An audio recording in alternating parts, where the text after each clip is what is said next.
Good morning officers. आज हम लोग थ्योरम 10.2 का अध्ययन करेंगे जो कि एग्जाम के दृष्टिकोण से काफी इंपॉर्टेंट है। तो चलिए हम लोग स्टार्ट करते हैं। तो थ्योरम कह रहा है आपके पास कि बाह्य बिंदु से वृत्त पर खींची गई स्पर्श रेखाओं की लंबाइयां क्या होती हैं? समान होती हैं। यानी कि वृत्त के बाहर में कोई एक बिंदु है, ठीक है, और इस बिंदु से वृत्त पे दो स्पर्श रेखाएं खींची गई है। तो मान लीजिए कि वृत्त के बाहर में एक बिंदु P है और इस बाह्य बिंदु से वृत्त पे दो स्पर्श रेखा खींचा गया है। तो एक स्पर्श रेखा मान लीजिए कि PA है और दूसरा स्पर्श रेखा मान लीजिए कि PB है। ये दो स्पर्श रेखा है PA और PB। तो याद रखिएगा कि वृत्त के बाह्य बिंदु से ना वृत्त पे दो ही स्पर्श रेखा खींची जा सकती है और ये जो स्पर्श रेखा खींची गई है हमें ये प्रूव करके दिखाना है कि इसकी लंबाई आपस में क्या होती है? बराबर होती है। यानी कि PA और PB की लंबाई क्या होगा? बराबर होगा। ये आपको प्रूव करना है। तो थ्योरम कह रहा है ना कि बाह्य बिंदु से, तो बाह्य बिंदु मान लीजिए P है, वृत्त पर खींची गई स्पर्श रेखा, तो वृत्त पे कौन कौन स्पर्श रेखा खींचा गया? PA और PB स्पर्श रेखा खींचा गया है। तो ये जो स्पर्श रेखा खींची गई है इसकी लंबाइयां क्या होगी? समान होगी। ये प्रूव करना है आपको, ठीक है। यानी हमें प्रूव करना है कि PA बराबर क्या होगा? PB होगा, ठीक। तो हम लोग देखिए जब थ्योरम हम लोग बनाते हैं तो जो स्टेटमेंट दिया हुआ रहता है उसको हम लोग कहते हैं साधारण प्रतिज्ञा, यानी कि कथन कहा जाता है इसको। कथन के बाद हम लोग चित्र बनाते हैं, तो चित्र बना लिए। चित्र के बाद हम लोग लिखते हैं विशेष प्रतिज्ञा। चित्र के बाद हम लोग क्या लिखते हैं? विशेष प्रतिज्ञा। विशेष प्रतिज्ञा मतलब ये हुआ कि हमारे पास क्या दिया हुआ है और क्या प्रूव करना है उस चीज को लिखना है। तो हमारे पास क्या दिया हुआ है, तो देखिए भाषा कैसे लिखेंगे इसका विशेष प्रतिज्ञा। तो माना कि O केंद्र का, माना कि O केंद्र का एक वृत्त है जिसका बाह्य बिंदु P है। बाह्य बिंदु P से PA तथा PB दो स्पर्श रेखाएं खींची गई है। तो हमें सिद्ध करना है कि PA बराबर PB होगा। तो हम लोग भाषा में क्या लिखेंगे? माना कि O केंद्र का एक वृत्त है जिसका बाह्य बिंदु P है। बाह्य बिंदु P से PA तथा PB दो स्पर्श रेखाएं खींची गई है। तो हमें सिद्ध करना है कि PA बराबर PB होगा। तो चलिए हम लोग विशेष प्रतिज्ञा लिखते हैं। तो क्या लिखेंगे हम लोग विशेष प्रतिज्ञा में? माना कि O केंद्र का एक वृत्त है, एक वृत्त है जिसके बाह्य बिंदु P से, जिसके बाह्य बिंदु P से, बाह्य बिंदु P से, देखिए P से कौन कौन सा स्पर्श रेखा?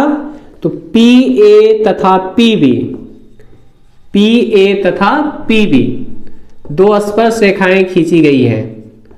दो स्पर्श रेखाएं खींची गई हैं, खींची गई है, ठीक है।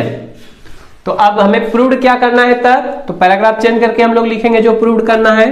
तो लिखेंगे तो हमें प्रूव करना है कि, यानी कि तो हमें सिद्ध करना है कि, सिद्ध करना है कि, क्या सिद्ध करना है बताइए?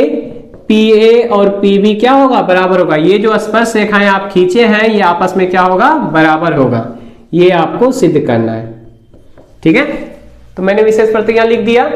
अब विशेष प्रतिज्ञा के बाद अगर थ्योरम बनाने के दौरान रचना की जरूरत पड़ते हैं तो हम लोग रचना करते हैं। तो इस थ्योरम को बनाने के लिए हमें रचना का जरूरत पड़ेगा।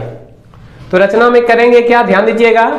हम लोग केंद्र O से A को मिलाएंगे, ठीक है, और इसके बाद B को मिलाएंगे।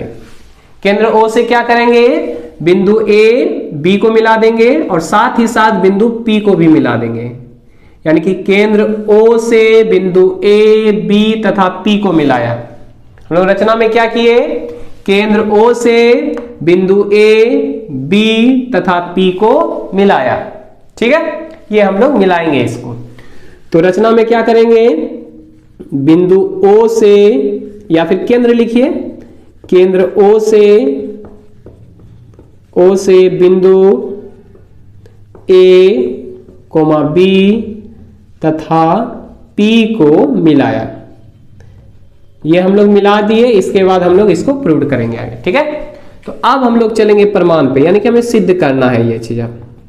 तो चलिए थ्योरम में याद रखिएगा हमेशा 5 चीजें होती हैं। पहला होता है कथन, जो स्टेटमेंट आपके पास दिया हुआ रहता है उसको कथन कहते हैं। कथन के अकॉर्डिंग हम लोग चित्र बनाते हैं। चित्र जब बन जाए तो कथन और चित्र को मिला करके हम लोग विशेष प्रतिज्ञा लिखते हैं, यानी विशेष प्रतिज्ञा में लिखा जाता है जो दिया गया है और जो प्रूव करना है। तो दिया गया है कि पी ए पी बी क्या है, स्पर्श रेखा है। प्रूव क्या करना है कि ये दोनों स्पर्श रेखा आपस में क्या होगा, बराबर होगा। इसके बाद हम लोग रचना करते हैं। तो रचना में मैंने क्या किया, केंद्र O से A, B तथा P को मिला दिया। अब हम लोग प्रमाण पे चलते हैं। देखिए प्रमाण में हम लोग फोकस क्या करेंगे, ऊपर वाले त्रिभुज को। देखिए यहाँ पे देखिए तो इसके ऊपर में एक त्रिभुज बन रहा है ना, देखिए ना त्रिभुज बन रहा है आपके पास OAP, ये वाला त्रिभुज जो बन रहा है ऊपर में, और नीचे भी एक त्रिभुज बन रहा है ना OBP, ये वाला त्रिभुज। तो ऊपर वाले त्रिभुज को और नीचे वाले त्रिभुज को हम लोग क्या कर देंगे, सर्वांग कर देंगे।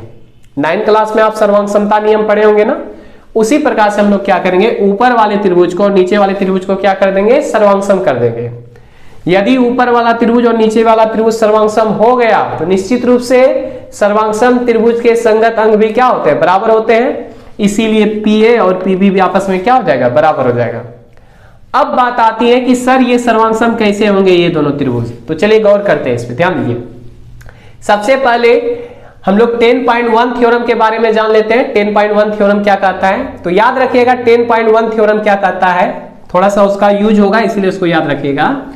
10.1 थ्योरम कहता है कि स्पर्श बिंदु के बारे में पहले जानिए। ये हमारा क्या है, स्पर्श रेखा है, ध्यान दीजिएगा। ये हमारा क्या है, स्पर्श रेखा है, और ये जिस बिंदु पे वृत्त को स्पर्श कर रहा है ना, काट रहा है ना, उसको स्पर्श बिंदु कहते हैं। और स्पर्श बिंदु से जो त्रिज्या जाती है ना, वो स्पर्श रेखा पर क्या होती है, लंब होती है। यानी कि 10.1 थ्योरम क्या था, आप पढ़ाई किए होंगे कि स्पर्श बिंदु से जाने वाली त्रिज्या क्या होती है, लंब होती है।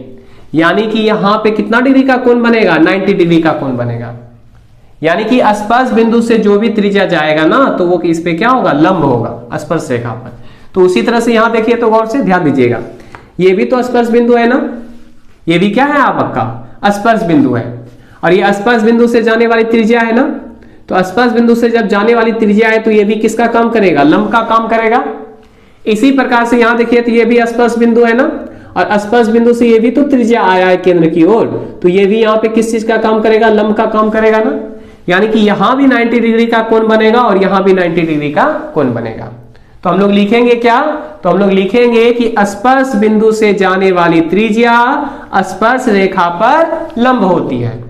ठीक है, तब यहां भी 90 और यहां भी 90 दर्शा सकते हैं। तो चलिए इस बात को पहले लिखते हैं। क्या बात लिखेंगे कि स्पर्श बिंदु से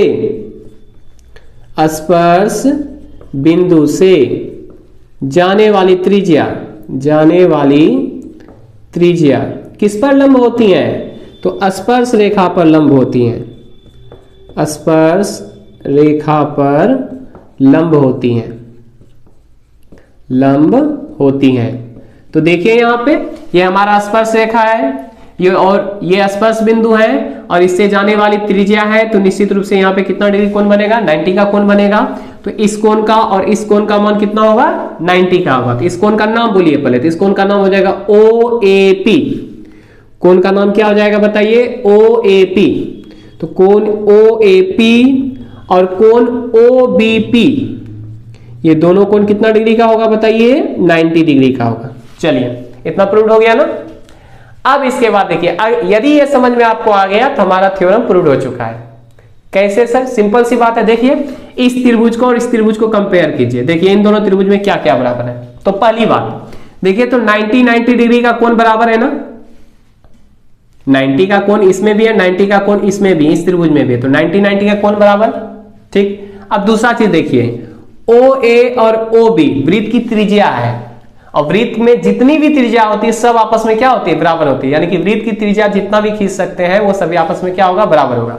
तो वृत्त की ये भी त्रिज्या और ये भी त्रिज्या है, तो त्रिज्याएं वृत्त की क्या होती है, बराबर होती हैं। तो इसलिए OA और OB आपस में क्या हो जाएगा, बराबर हो जाएगा। यानी कि 90 डिग्री का कोण बराबर हो गया, वृत्त की त्रिज्या बराबर हो गया। और इसके बाद देखिए तो ये OP को, OP देखिए ऊपर वाले त्रिभुज में भी है, OP नीचे वाले त्रिभुज में भी है। यानी OP ऊपर वाले में भी है और OP नीचे वाले में भी है। तो दोनों त्रिभुज में OP वेनिस्ट हो जाएगा। तो इस तरह से एक 90 डिग्री का कोण बराबर और एक कर्ण के रूप में बराबर हो जाएगा ये, और एक भुजा बराबर हो जाएगा। तो ये दोनों त्रिभुज सर्वांगसम होगा RHS से। किससे सर्वांगसम होगा? RHS से। तो चलिए जो जो पहले अभी बराबर है उसको हम लोग लिखते हैं। तो देखिए क्या क्या बराबर है। तो किस किस त्रिभुज में कंपेयर करेंगे बताइए, किस किस त्रिभुज में कंपेयर करेंगे बताइए। तो त्रिभुज किसमें किसमें? तो त्रिभुज ऊपर वाले में और त्रिभुज नीचे वाले में। तो ऊपर वाले त्रिभुज का नाम क्या है? OAP।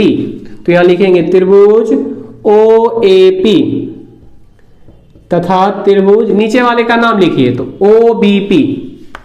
OBP में इन दोनों में कंपेयर कीजिए, देखिए तो क्या क्या बराबर है। तो इन दोनों में सबसे पहले तो 90 डिग्री का कोण बराबर है दोनों में। तो इस कोण का नाम लिखिए, तो इस कोण का नाम हो जाएगा OAP, कोण OAP। और इधर इस कोण का नाम हो जाएगा OBP, OBP। ये दोनों बराबर होगा कैसे बताइए? तो 90 डिग्री से। ठीक है, इसके बाद देखिए OP ऊपर वाले त्रिभुज में भी है और OP नीचे वाले त्रिभुज में भी है। तो OP क्या है? दोनों में बराबर है। तो इसलिए हो जाएगा आपका उभयनिष्ठ। उभयनिष्ठ मतलब होता है जो दोनों में हो। इसके बाद देखिए OA यहां देखिए और OB यहां देखिए, ये दोनों देखिए वृत्त की त्रिज्या है ना। तो OA बराबर क्या हो जाएगा? OB, यानी वृत्त की जितनी भी त्रिज्या होगा, यानी एक वृत्त की जितनी भी त्रिज्या होगा सब आपस में बराबर होगा। तो ये वृत्त की त्रिज्या से बराबर हो जाएगा। तो यहां लिखेंगे किससे बराबर है? तो त्रिज्या से। तो इस तरह से देखिए यहां पे कौन सा सर्वांग समता नियम लगेगा ये आपको सोचना होगा। तो देखिए RHS कब लगाते हैं इसको समझिएगा। RHS कब लगता है ध्यान दीजिएगा जरा सा। RHS लगता है जब राइट एंगल दोनों में बराबर हो। राइट एंगल मतलब समकोण, यानी 90 डिग्री का कोण बराबर हो। तो देखिए यहां पे 90 डिग्री का दोनों में कोण बराबर था ना। इसके बाद दोनों में S से होता है हाइपोटेनियस। हाइपोटेनियस मतलब कर्ण बराबर हो। दोनों में अगर कर्ण बराबर हो तो देखिए ना 90 डिग्री के, देखिए ये 90 डिग्री है, इसके सम्मुख में ये भुजा है ना।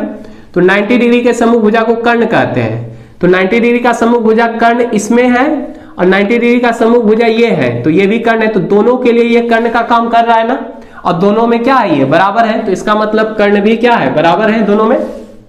इसके बाद S मतलब होता है साइड। साइड मतलब एक भुजा होता है। तो देखिए ना इस त्रिभुज का एक भुजा है OA और इस त्रिभुज का एक भुजा क्या है? OB है।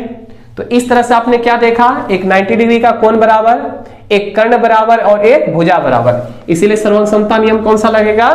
RHS। कौन सा सर्वांग समता नियम लगेगा? RHS। तो यहां लिखेंगे क्या? इसलिए सर्वांग समता नियम, सर्वांग समता नियम RHS से ये दोनों त्रिभुज क्या हो जाएगा? सर्वांगसम होगा। यानी त्रिभुज OAP सर्वांगसम हो जाएगा त्रिभुज OBP के। ये सर्वांगसम इस तरह से सिंबल देते हैं, डबल बराबर दे दीजिएगा यहाँ पे और ऊपर में इस तरह से देना सिंबल है। तो ये दोनों त्रिभुज क्या हो गया? सर्वांगसम हुआ। सर्वांगसम मतलब क्या? सभी अंगों में समान। तो जब ये दोनों त्रिभुज सर्वांगसम है तो निश्चित रूप से इसका संगत अंग भी क्या होंगे? बराबर होंगे। तो देखिए इस त्रिभुज का एक अंग है AP मतलब PA और इस त्रिभुज का एक अंग है PB। इसलिए ये दोनों अगर सर्वांगसम है ये दोनों त्रिभुज तो निश्चित रूप से PA और PB भी आपस में क्या होगा? बराबर होगा। तो इसलिए लिखेंगे CPCT से। CPCT मतलब सर्वांगसम त्रिभुज के संगत अंग आपस में बराबर होते हैं। तो इसलिए क्या हो जाएगा? PA बराबर PB हो जाएगा। तो यहां लिखेंगे PA बराबर PB। ठीक है, तो ये हमारा हो गया प्रूव्ड। ठीक, तो इस थ्योरम में हमें कुछ नहीं करना है, सिर्फ यहाँ पे 90 डिग्री का कोण बराबर, कोण को दर्शा देना 90 डिग्री का कोण होगा यहाँ पे और इसके बाद इन दोनों त्रिभुज को क्या करना है? सर्वांगसम कर देना है। तो ये दोनों त्रिभुज सर्वांगसम होगा RHS से और जैसे सर्वांगसम हो जाएगा तो PA बराबर आप PB लिख दीजिएगा। ठीक है, तो ये बहुत ही इंपॉर्टेंट क्वेश्चन है, 5 मार्क्स में पूछा जाता है। तो इसे आप निश्चित रूप से तैयार कर लीजिएगा। तो चलिए इसे नोट डाउन कर लीजिए आप लोग। तब तक के लिए जय हिंद, मिलते हैं हम लोग नेक्स्ट वीडियो में।